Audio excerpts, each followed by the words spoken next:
السلام عليكم ورحمة الله وبركاته. نحمده ونستعينه ونستغفره ونعوذ بالله من شرور أنفسنا ومن سيئات أعمالنا. من يهده الله فلا مضل له ومن يضلله فلا هادي له. ونشهد أن لا إله إلا الله وحده لا شريك له. ونشهد أن سيدنا وسندنا وحبيبنا ومولانا محمدا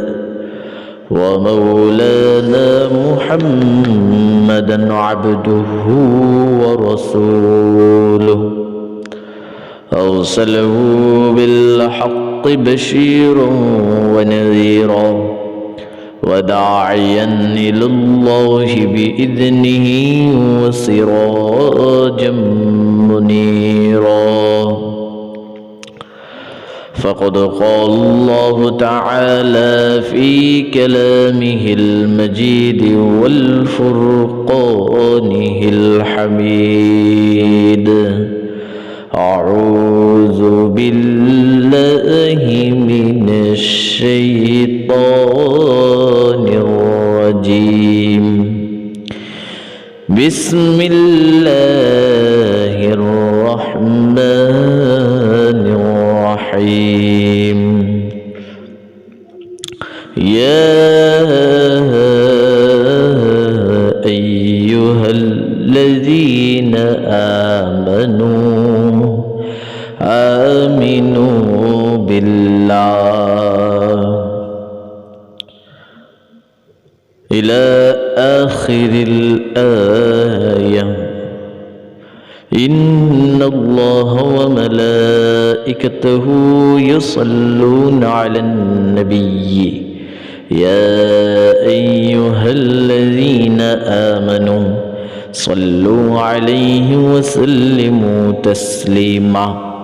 اللهم صل على سيدنا ونبينا وشفيعنا وحبيبنا ومولانا محمد صلى الله عليه وعلى آله وأصحابه وبارك وسلم. لكل شيء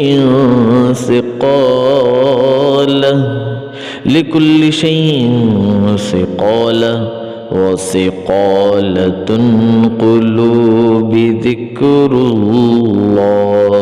لا إله إلا الله. لا إله إلا الله. لا إله إلا الله. لا إله إلا الله. لا إله إلا الله. لا إله إلا الله. اللہ اللہ کیا مزہ مرشد کی میں خانہ میں ہے. اللہ اللہ کیا مزہ مرشد کی میں خانہ میں ہے. دونوں عالم کی حقیقت ایک پیمانہ میں ہے. لا الہ الا اللہ. لا الہ إلا الله. لا إله إلا الله. لا إله إلا الله. لا إله إلا الله. محمد رسول الله صلى الله عليه وسلم. सल्लल्लाहु अलैहि वसल्लम सल्लल्लाहु ताला अलैहि वसल्लम। মহান আল্লাহ রব্বুল আলামিনের দরবারে ইলাহিতে অজস্র অগণিত শুকরিয়া জ্ঞাপন করছি যে আল্লাহ জাল্লা শানুহু আমাদেরকে কোরআনের বাগানে, আমাদেরকে দ্বীনের বাগানে, জান্নাতের টুকরায় আসার বসার তৌফিক দান করেছেন। এই জন্যে আমরা শুকরিয়া জ্ঞাপনার্থে দিল থেকে বলি আলহামদুলিল্লাহ। আল্লাহ রাব্বুল আলামিন প্রত্যেকটি মানুষকে দুনিয়াতে পাঠিয়েছেন, আর পাঠানোর পর রব্বে করিমের প্রথম যেই কথাটি ছিল, এই কথাটি হচ্ছে যে প্রত্যেকটি বিষয়ের জন্য রব্বে করিম তার বান্দাকে সব কিছুর আগে আল্লাহর উপরে ঈমান আনতে বলতেছে। সুবহানাল্লাহি ওয়া বিহামদিহি সুবহানাল্লাহিল আযীম। আগেই ঈমানের কথা বলা হয়েছে। আর দেখেন আরেকটা টার্ম আল্লাহ তাবারক ওয়া তাআলা, আল্লাহ সুবহানাহু ওয়া তাআলা ব্যবহার করেছেন যে ইয়া আইয়ুহাল্লাযীনা আমানু, ও ঈমান ওয়ালো, ও ঈমানদারেরা। এটা বলে তারপরে আল্লাহ তাবারক ওয়া তাআলা রিভার্স টানতেছেন, আমিনু বিল্লাহ, আমার উপর ঈমান আনো। আল্লাহ তাবারক ওয়া তাআলা সম্বোধন করতেছেন ঈমানদারদেরকে, আবার বলতেছেন আমার উপর ঈমান আনো। এর মানেটা কি? মুহাদ্দিসিন কিরাম, মুফাসসিরিন কিরাম এর দুইটা মানে বলেছেন। প্রথম মানে হচ্ছে ঈমান এমন একটি বিষয়ের নাম, এমন একটি সূক্ষ্ম জিনিস যে জিনিসটা সহজেই উপর নিচ করে, বাড়েও কমেও। আর আরেক দিক দিয়ে বিবেচনায় দেখা যাচ্ছে ঈমান বাড়েও না কমেও না। এখন এই জিনিসটা কি? এই জিনিসটা হচ্ছে সাধারণত রাসূল আকরাম সাল্লাল্লাহু তাআলা আলাইহি ওয়াসাল্লাম সহ পৃথিবীর যত আম্বিয়া আলাইহিমুসসালাতু ওয়াসসালাম দুনিয়া থেকে গত হয়েছেন, সবার ঈমানি যে হালত, সবার ঈমানের যে অবস্থান, অবশ্যই রাসূল আকরাম শেষ নবী আকাই নামদার তাজদার মদিনা মুহাম্মদ মুস্তাফা সাল্লাল্লাহু তাআলা আলাইহি ওয়াসাল্লামের সাথে যারা বিচরণ করেছেন, সাথে যারা উঠা বসা চলা ফেরা দেখা শোনা মুআমালাত মুআশারাত এগুলো করেছেন, এদের ভিতরে আম্বিয়া আলাইহিমুসসালামের মতো বা শুধুই শেষ নবী পয়গম্বর হযরত রাসূল করিম সাল্লাল্লাহু তাআলা আলাইহি ওয়াসাল্লাম পর্যন্ত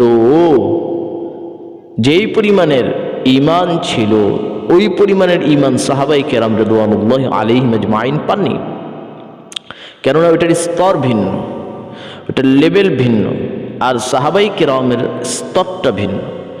ঠিক সাহাবায়ে কেরাম রাদিয়াল্লাহু আলাইহিম আজমাইন যেই পরিমাণের ঈমানের সাথে ছিলেন, নিশ্চিত তাবেঈন যারা এরা এরকম ঈমানের ছিলেন না, অতঃপর স্টেপ বাই স্টেপ আমাদের পর্যন্ত। কিন্তু আশ্চর্যের কথা, সাহাবায়ে কেরামের ঈমানকে আল্লাহ তাবারক ওয়া তাআলা কবুল করেছেন বিধায় তাদের সাথে স্পষ্ট আকারে বলা হয়েছে রাদিয়াল্লাহু আনহুম ওয়া রাদু আন।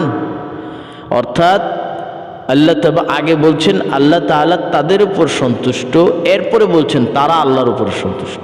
কথা দুই ধরনের।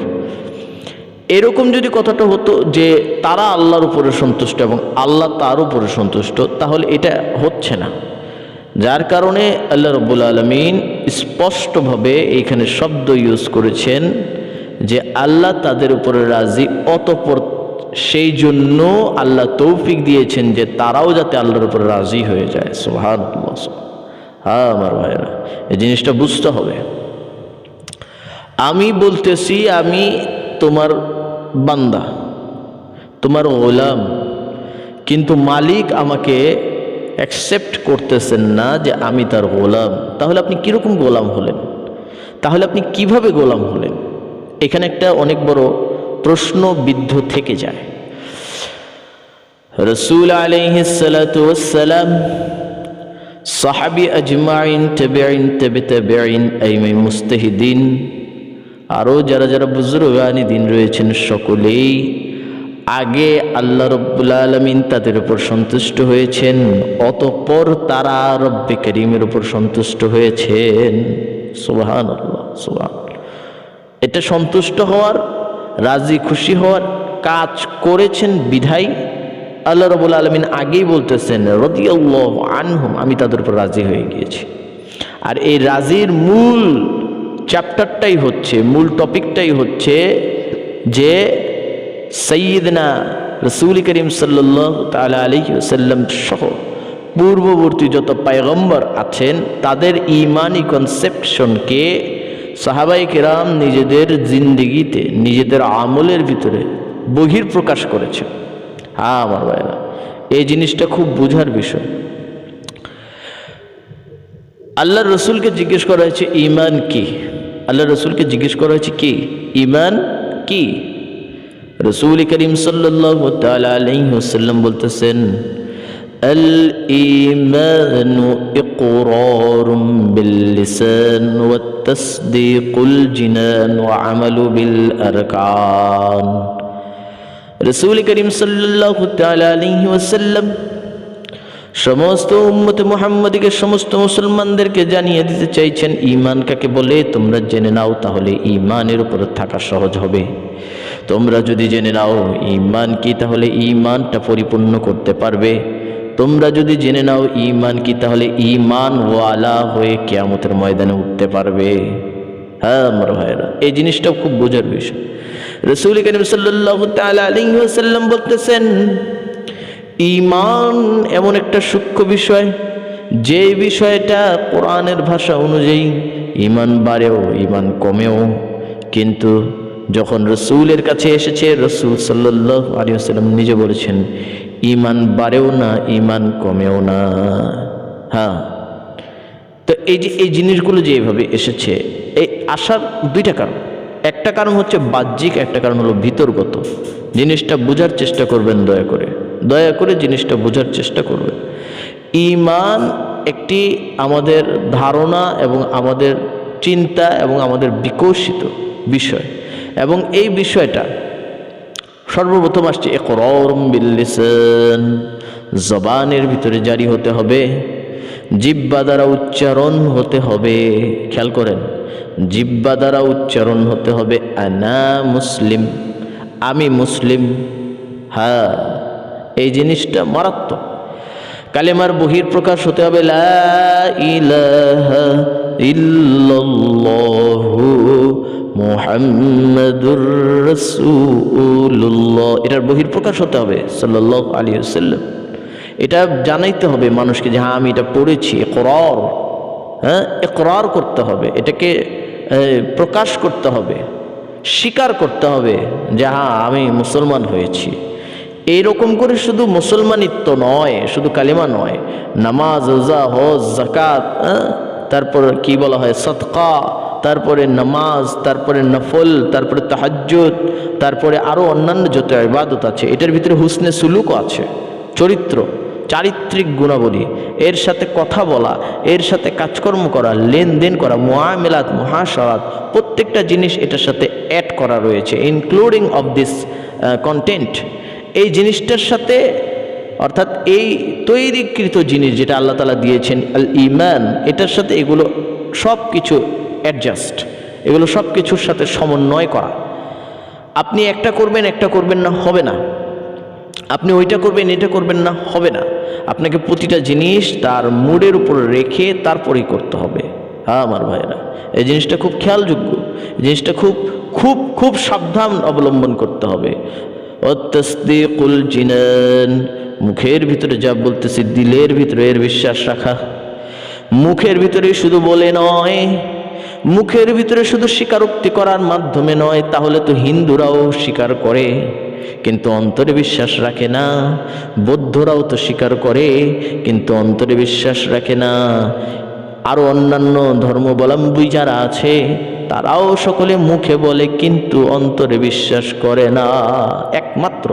একমাত্র ওয়াহিদ ধর্ম যেটা হচ্ছে ইসলাম, যার মুখেও যা দিলেও তা। সুবহানাল্লাহ। হ্যাঁ, এটা খুব কঠিন বিষয়।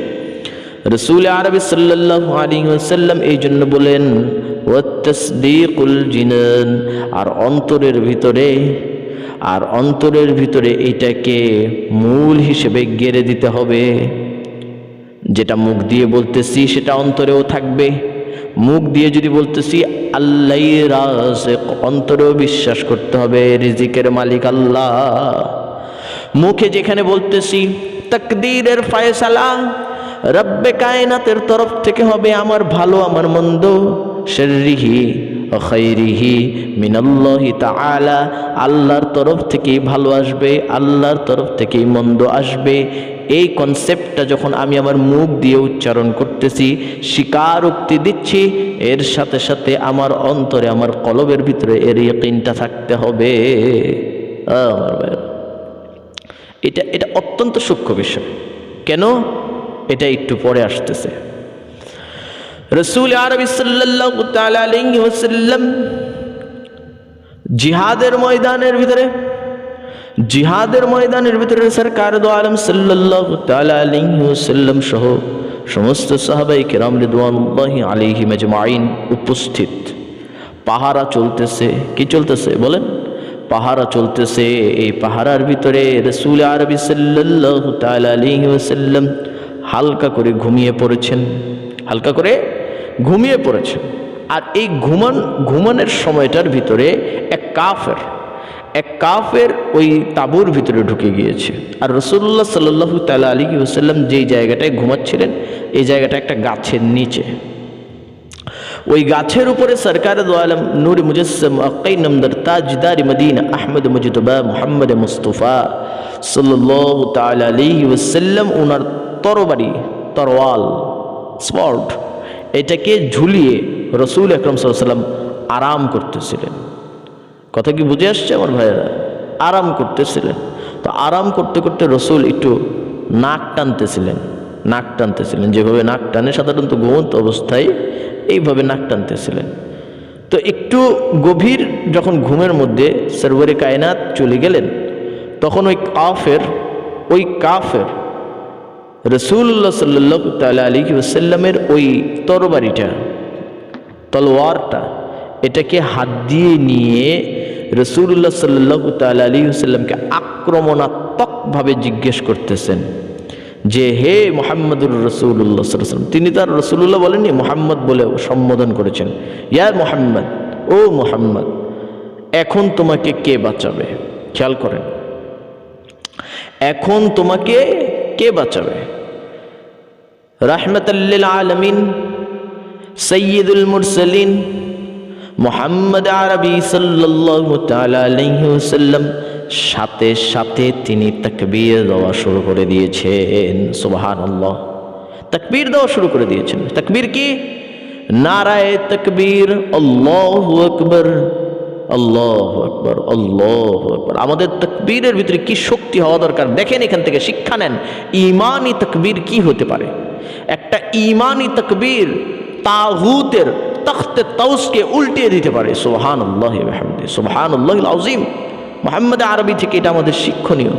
রাসূল আকদাস সাল্লাল্লাহু তাআলা আলাইহি ওয়াসাল্লাম থেকে এটা আমাদের শিক্ষণীয়। রাসূল আরবি সাল্লাল্লাহু আলাইহি ওয়াসাল্লাম এই জন্য তাকবীর দিচ্ছেন। হযরত আল্লামা মুফতি ফজলুল হক আমিনী রাহিমাহুমুল্লাহ তাআলা তিনি প্রায় বলতেন, মোমিন কি তকরীর আল্লাহু আকবার, মোমিন কি শমশীর আল্লাহু আকবার, মোমিন কি তকরীর আল্লাহু আকবার, মোমিন কি শমশীর আল্লাহু আকবার, মোমিন কি তাহরীর আল্লাহু আকবার, নারায়ে তাকবীর আল্লাহু আকবার। সুবহানাল্লাহ, সুবহানাল্লাহ। তিনি প্রায় বলতেন, মোমিন কি তফসির আল্লাহু আকবার, মোমিন কি তশরিহ আল্লাহু আকবার, নারায়ে তাকবীর আল্লাহু আকবার। আল্লাহ আল্লাহ আল্লাহ আল্লাহ। এই আল্লাহু আকবার ধ্বনিতে কাফেরের হাত কাঁপা শুরু হয়ে গেছে। সুবহানাল্লাহ, সুবহানাল্লাহ। কাফের সাথে সাথে কাঁপা শুরু হয়ে গেছে, তার হাত পা কাঁপতেছে। হাত কাঁপতে কাঁপতে সরওয়ারে কায়নাত সাল্লাল্লাহু আলাইহি ওয়াসাল্লামের যে তলোয়ারটা তার হাতে ছিল সেই তরবারিটা তার হাত থেকে ছুটে পড়ে গেল। মুহাম্মদ আরবি রাহমাতুল লিল আলামিন রাহমাতুল লিল আলামিন ওয়া মা আরসালনাকা ইল্লা রাহমাতুল লিল আলামিন, সমগ্র জাহানের জন্য বিশ্বনবীকে রাহমত হিসেবে প্রেরণ করা হয়েছে। সুবহানাল্লাহ সুবহানাল্লাহ। মুহাম্মদ আরবি সাল্লাল্লাহু তাআলা আলাইহি ওয়াসাল্লাম ওই তলোয়ারটাকে তার হাতে নিয়ে বলতেছেন, এখন তোমাকে কে বাঁচাবে? আল্লাহু আকবার আল্লাহু আকবার, কি মোহাব্বতের সাথে বলতেছেন আল্লাহ। কাফের যখন জিজ্ঞেস করছে, কাফেরের হাতে কি ছিল? তালোয়ার ছিল। জিজ্ঞেস করতেছে কাকে? মুহাম্মদ আরবি সাল্লাল্লাহু তাআলা আলাইহি ওয়াসাল্লামকে, কে বাঁচাবে? তখন হুজুর সাল্লাল্লাহু আলাইহি ওয়াসাল্লাম বলছেন আল্লাহ আল্লাহ আল্লাহ আল্লাহ আল্লাহ আল্লাহ আল্লাহ আল্লাহ আল্লাহ আল্লাহ আল্লাহ আল্লাহ। সুবহানাল্লাহ। আল্লাহ বাঁচাবে। কে বাঁচাবে? আল্লাহ বাঁচাবে। বাঁচাইছেন না বাঁচান নাই? সুবহানাল্লাহ। তার হাত থেকে কাঁপতে কাঁপতে কাঁপতে কাঁপতে তরবারি পড়ে গিয়েছে। এই তলোয়ার পড়ার পর হুজুর সাল্লাল্লাহু আলাইহি ওয়াসাল্লাম সেটাকে নিলেন। নেওয়ার পর হুজুর সাল্লাল্লাহু আলাইহি ওয়াসাল্লাম বললেন, এখন তোমাকে কে বাঁচাবে? তো তখন তিনি ওই কাফের তো আল্লাহ বিশ্বাস করে না, কাফের বলতেছেন আনতা, আপনি ছাড়া আর কে? রাসূলুল্লাহ সাল্লাল্লাহু আলাইহি ওয়াসাল্লাম সমস্ত সাহাবীকে ডাকলেন, ডেকে বললেন, ও আমার সাহাবীরা শোনো, আমি এই কাফেরকে ক্ষমা করে দিয়েছি, তোমরা তার থেকে কোনো প্রতিশোধ নিও না। এরকম এরকম ঘটনা বিস্তারিত বললেন। কাফেরটা সাথে সাথে মুসলমান হয়ে গেল। সুবহানাল্লাহ সুবহানাল্লাহ। তো এটা ছিল ইকরারুম বিল লিসান ওয়া তাসদীকুল জিনানের ফজিলত, বিশাল অবস্থা। আর ওর সাথে সাথে ওয়া আমালু বিল আরকান, এটার উপর আমল করে দেখানো, এর আরকানের উপর আমল করে দেখানো। এটা প্রত্যেকটা জিনিসই, হ্যাঁ, ঈমান একটা এমন নি'মত রব্বে করিম আমাদের উম্মতে মুহাম্মাদীকে দান করেছেন যে এই ঈমানের কারণে একটা যার্রা পরিমাণের ঈমানওয়ালা সে এই দুনিয়ার সমান 10 দুনিয়ার সমান একটা জান্নাত পাবে। সুবহানাল্লাহ সুবহানাল্লাহ। তাহলে অবস্থাটা কি? অবস্থাটা কি? আর যার্রা পরিমাণ ঈমান আছে কিনা এটাও তো একটা দেখার বিষয়। এটাও তো একটা দেখার বিষয়। শুধু তো মুখে মুখে চলতেছে, হ্যাঁ, মুখে মুখে চলতেছে। এই জন্য খুব সুন্দর করে বলে, দিল সে जो बात निकलती है वो असर रखती है, दिल से जो बात निकलती है वो असर रखती है, पर नहीं मगर ताकते परवाज रखती है। আমার ভাইরা, যদি দিলের থেকে কোনো কথা বের হয় তাহলে এটার ভিতরে ফায়দা, এটার ভিতরে মুনাফা, এটার ভিতরে লাভ, এটার দ্বারাই দুনিয়া এবং আখিরাতের সওয়াব এবং দুনিয়া এবং আখিরাতের কামিয়াবি নিশ্চিত। আর যদি সেটা দিলের থেকে না বের হয়, সে আমলটা যদি দিলের থেকে না হয়, সে কথাটা যদি দিলের থেকে না হয়, দুনিয়াও খসারা আখিরাতও খসারা, দুনিয়াও ক্ষতিগ্রস্ত আখিরাতও ক্ষতিগ্রস্ত। আমরা শুধু পড়ার জন্য পড়তেছি, আমরা শুধু করার জন্য করতেছি, আমাদের দিল থেকে আসতেছে না। আমরা শুধু সুন্নাহ নামের উপরেই আছি, এখনো সুন্নাত দিল থেকে আসতেছে না। আমার ভাইরা, এটা বড়ই কষ্টের পরিতাপের বিষয়, এটা অত্যন্ত পরিতাপের বিষয়। এই জন্য পরিতাপের বিষয় যে উম্মতে মুহাম্মাদীকে এই পরিমাণের সরকার দু আলম সাল্লাল্লাহু তাআলা আলাইহি ওয়াসাল্লাম এই পরিমাণের আদর করতেন, এই পরিমাণের উম্মতকে নিয়ে তিনি ফিকরমন্দ প্রচণ্ড পরিমাণের চিন্তিত ছিলেন। সরকার দু আলম সাল্লাল্লাহু তাআলা আলাইহি ওয়াসাল্লাম তখন এমন অবস্থা হয় যখন মৃত্যু অবস্থায় তিনি পৌঁছে যান। আল্লাহ রব্বে করিম হযরত সৈয়দনা আজরাইল আলাইহিস সালাতু ওয়াস সালামকে বিশ্বনবীর কাছে পাঠিয়েছেন। বিশ্বনবী মুহাম্মদ আরবি সাল্লাল্লাহু তাআলা আলাইহি ওয়াসাল্লামের কাছে এসে আজরাইল সালাম দিল। সালাম দেওয়ার পর বিশ্বনবীকে জিজ্ঞেস করলেন, আপনার জন্য আপনার হাবিব ইন্তজার করতেছেন। সুবহানাল্লাহ, অপেক্ষায় আছেন। আপনি কি যেতে চান? হ্যাঁ, আপনি কি যেতে চান? রাসূল আকরাম সাল্লাল্লাহু তাআলা আলাইহি ওয়াসাল্লাম একটু চিন্তিত হলেন। একটু তার কপালের ভিতরে ঘাম দেখা দিল। রাসূল করিম সাল্লাল্লাহু আলাইহি ওয়াসাল্লাম জিব্রাইলকে বললেন, ভাই জিব্রাইল, আজরাইল তো আসছে, নিয়ে তো যাবে, যেতে তো হবে, কিন্তু আমার উম্মতের সাথে আল্লাহ কি ব্যবহার করবে সেটা আমি জানতে চাই। হায় রে উম্মত, হায় রে উম্মত, এই উম্মত উম্মত করতে করতে বিশ্বনবীর সারা জীবনটা গেল।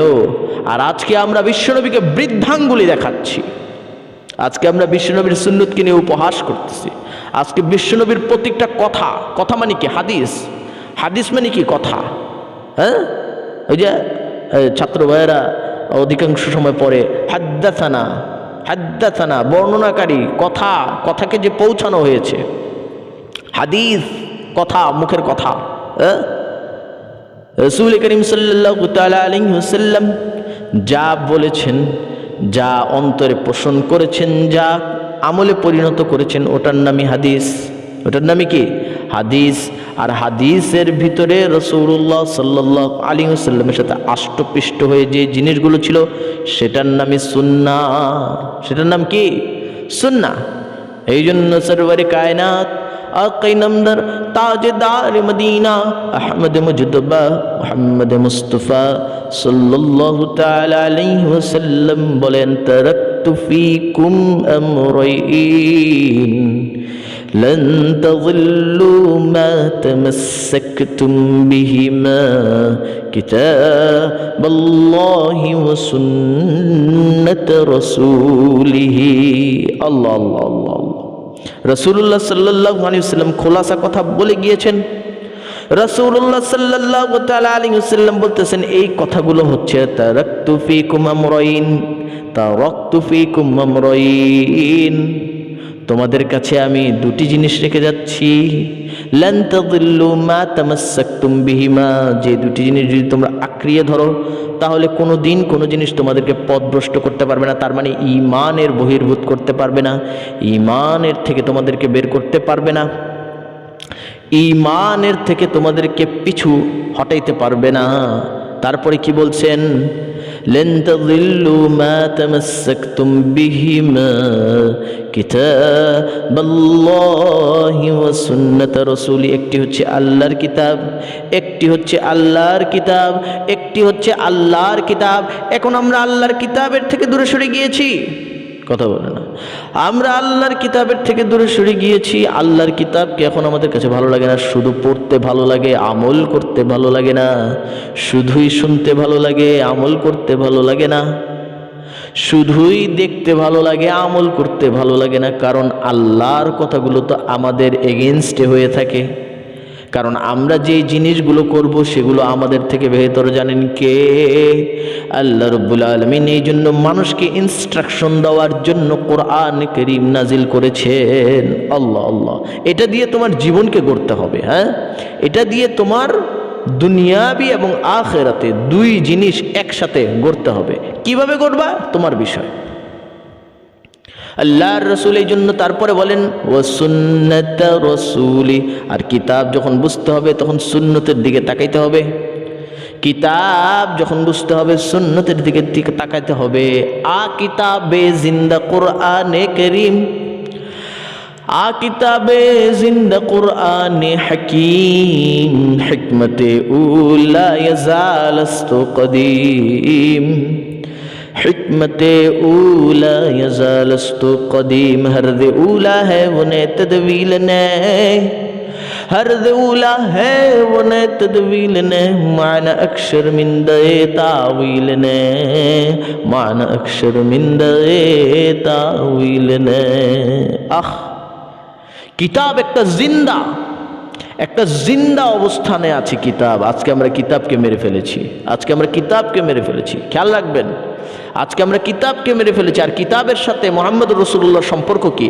আম্মা জান আয়েশা সিদ্দিকা রাদিয়াল্লাহু তাআলা আনহা হুজুরের ওয়াফাতের পর, হুজুরের এই জিন্দেগি থেকে আরেক জিন্দেগিতে যাওয়ার পর আম্মা জান আয়েশাকে দেখে একদল লোক পর্দার আড়াল থেকে আম্মা জান আয়েশাকে জিজ্ঞেস করতেছেন, রাসূলুল্লাহ কেমন ছিল? রাসূলুল্লাহ সাল্লাল্লাহু তাআলা আলাইহি ওয়াসাল্লাম কেমন ছিলেন? তার কথাবার্তা কেমন ছিল, তার চলন ঢলন কেমন ছিল, তার পোশাক আশাক কেমন ছিল, তার আচরণ কেমন ছিল, তার অবস্থান কেমন ছিল। আম্মা জান আয়েশা সিদ্দিকা রাদিয়াল্লাহু তাআলা আনহা বলেন, তোমরা কি কোরআন পড়ো না? তোমরা কি কোরআন দেখো না? তোমরা কি কোরআনের উপর আমল করো না? ওই সমস্ত সাহাবায়ে কেরাম রিদওয়ানুল্লাহি আলাইহিম আজমাইন আম্মা জানকে বললেন, হ্যাঁ হ্যাঁ হ্যাঁ, আমরা কোরআনকে দেখি, কোরআন পড়ি এবং কোরআনের তেলাওয়াত করি এবং কোরআনের উপর আমল করি। আম্মা জান আয়েশা সিদ্দিকা রাদিয়াল্লাহু আনহা বললেন, তাহলে তো মুহাম্মদকে দেখা হয়ে গেছে। সুবহানাল্লাহ। অর্থাৎ কোরআনকে দেখা মানে মুহাম্মদুর রাসূলুল্লাহকে জীবন্ত দেখা। সুবহানাল্লাহ। আল্লাহ তাবারক ওয়া তাআলা কোরআনকে, খেয়াল করেন, আল্লাহ তাবারক ওয়া তাআলা কোরআনকে রাসূল আকরাম সাল্লাল্লাহু তাআলা আলাইহি ওয়াসাল্লামের জীবনের উপরে ওয়াকফ করে দিয়েছেন। সুবহানাল্লাহ সুবহানাল্লাহ। এই জন্য বলা হয়েছে আ কিতাবে জিন্দা কুরআনি হাকিম হিকমতে উলা ইয়াজালস্তু কদিম। আমার ভাইয়েরা, এই জিনিসগুলো খুব বোঝার বিষয়। আমরা কোরআনকে আজকে ছেড়ে দিয়েছি, আজকে আমরা রসুলের কথাগুলোকে ছেড়ে দিয়েছি, এই জন্য আমাদের জীবন অশান্তিময় হয়ে গিয়েছে।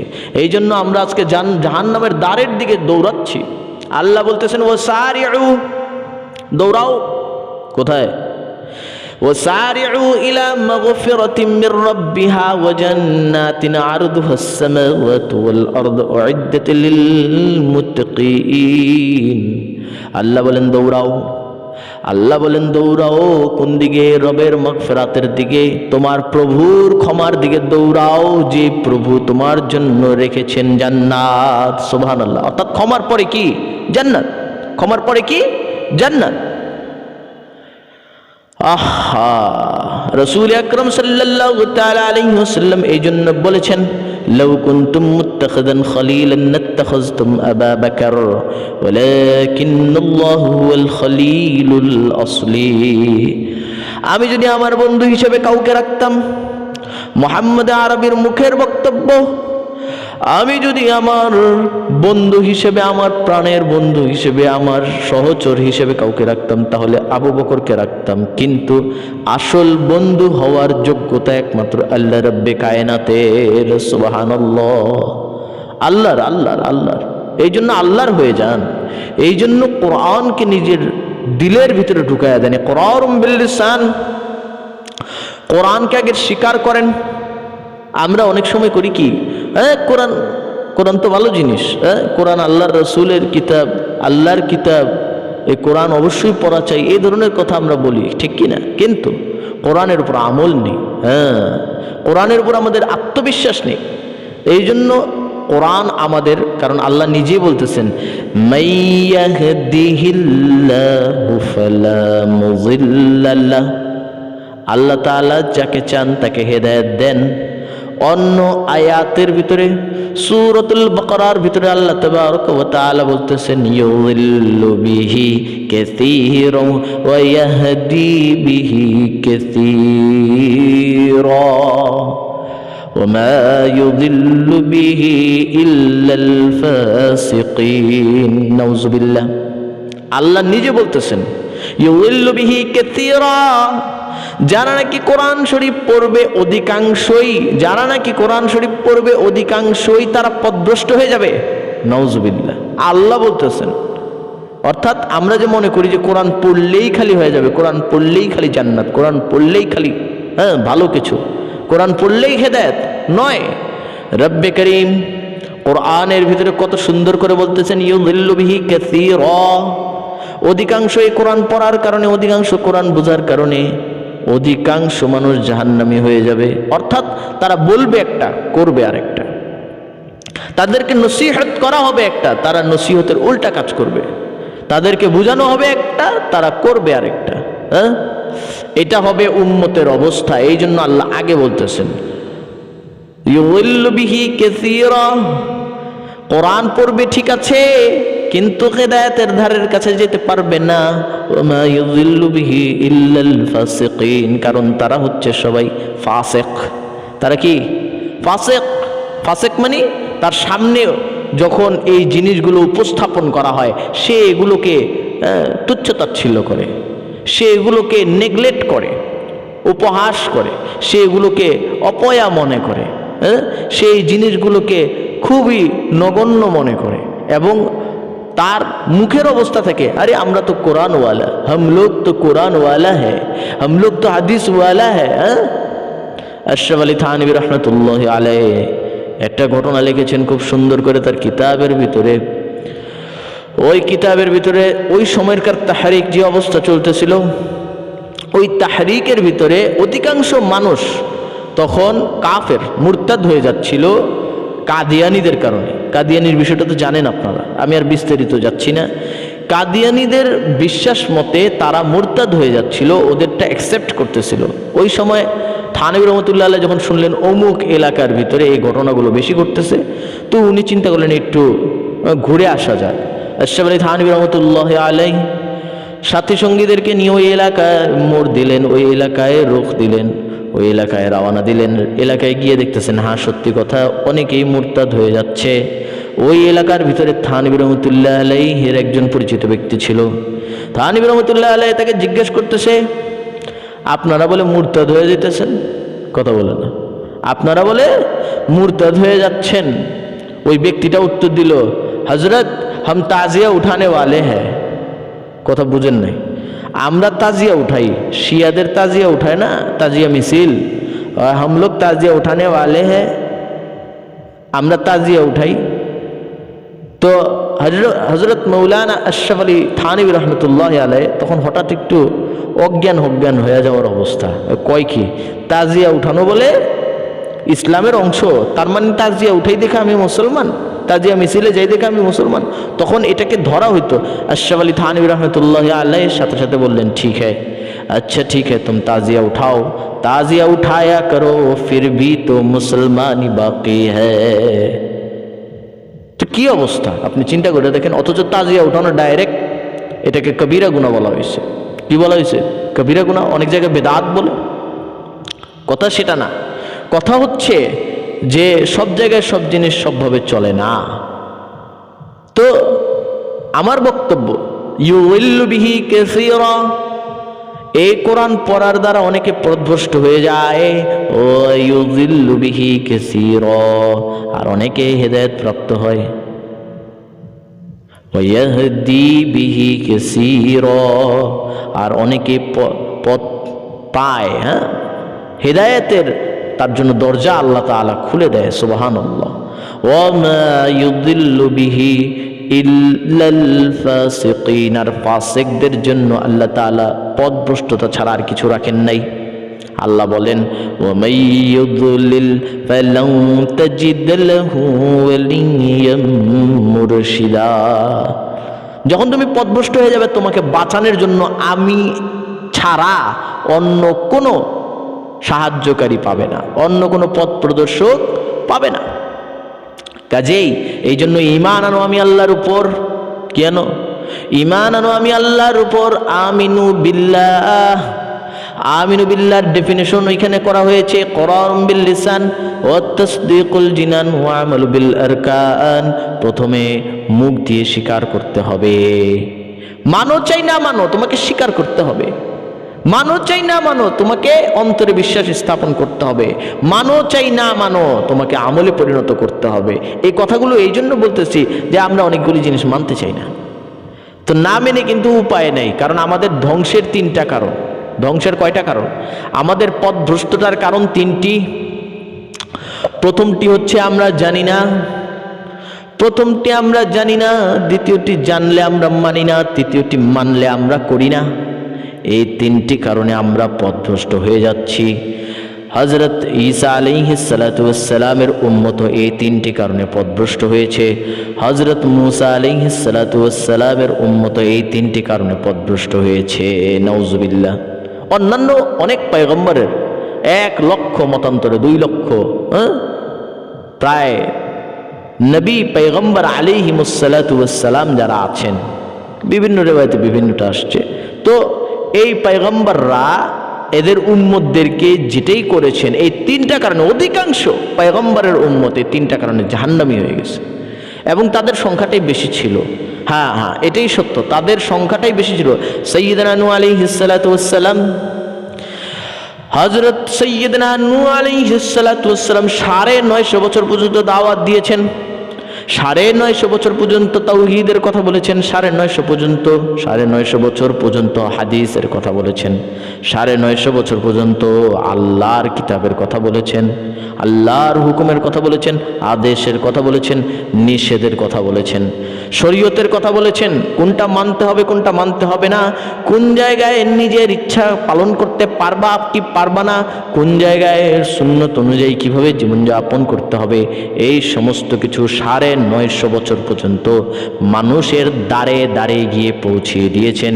কিন্তু এই মানুষের এই 3টা আমল যখন করলো না, প্রথমটা শুনলো না, দ্বিতীয়টা মানলো না, তৃতীয়টা আমল করলো না, এই 3টা কারণে সাইয়্যিদনা নূহ আলাইহিস সালাতু ওয়াস সালামের সময়ে وقال نوح رب لا تذر على الأرض من الكافرين ديارا, এই কাফেররা যেহেতু সীমা লঙ্ঘনকারী হয়েছে, আল্লাহ তুমি এদেরকে শাস্তি দিয়ে দুনিয়া থেকে বিদায় করে দাও।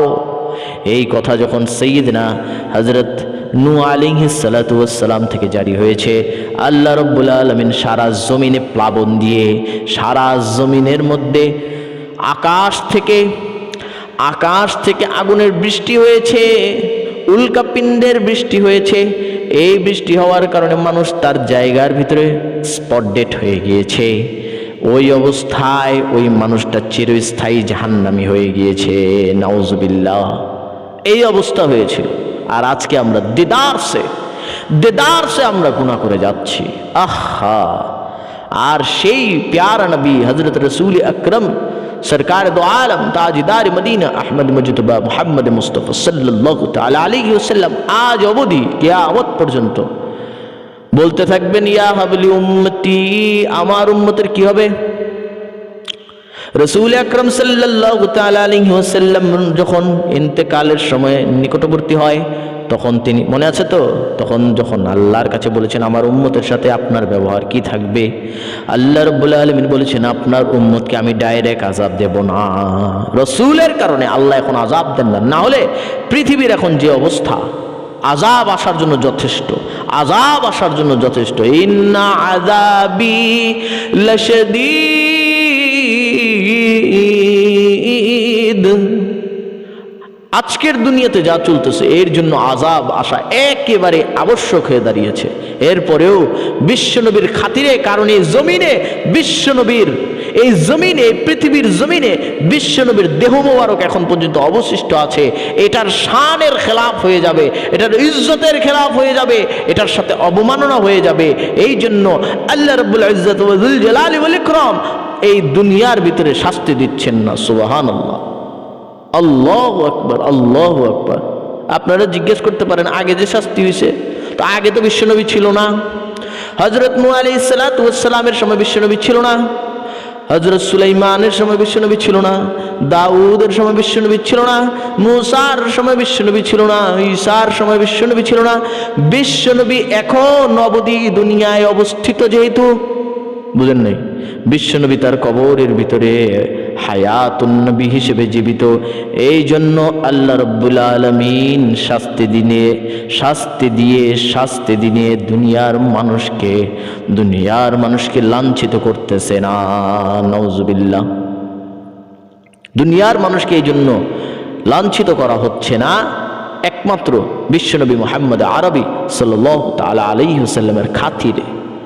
এই জন্য আল্লাহ বলতেছেন আমিনু বিল্লাহ, ঈমান আনো আল্লাহর উপরে, ঈমান আনো আল্লাহর উপরে, ঈমান আনো আল্লাহর উপরে। কার উপরে? ঈমান আনো আল্লাহর উপরে। আমানতু বিল্লাহি ওয়া মালাইকাতিহি ওয়া কুতুবিহি ওয়া রুসুলিহি ওয়াল ইয়াউমিল আখিরি ওয়াল কদরি খাইরিহি ওয়া শাররিহি মিনাল্লাহি তাআলা ওয়াল বা'সি বা'দাল মাউত। আল্লাহ রাব্বুল আলামিন আমাদের সকলকে এই ঈমানের উপর অটল থাকার, ঈমানকে আরো বাড়ানোর, ঈমানকে আরো মুকাম্মাল করার আল্লাহ রাব্বুল আলামিন আমাদের সকলকে তৌফিক দান করুন। ওয়া আখিরু দাওয়ানা আনিল হামদুলিল্লাহি রাব্বিল আলামিন। আসসালামু আলাইকুম ورحمة الله وبركاته.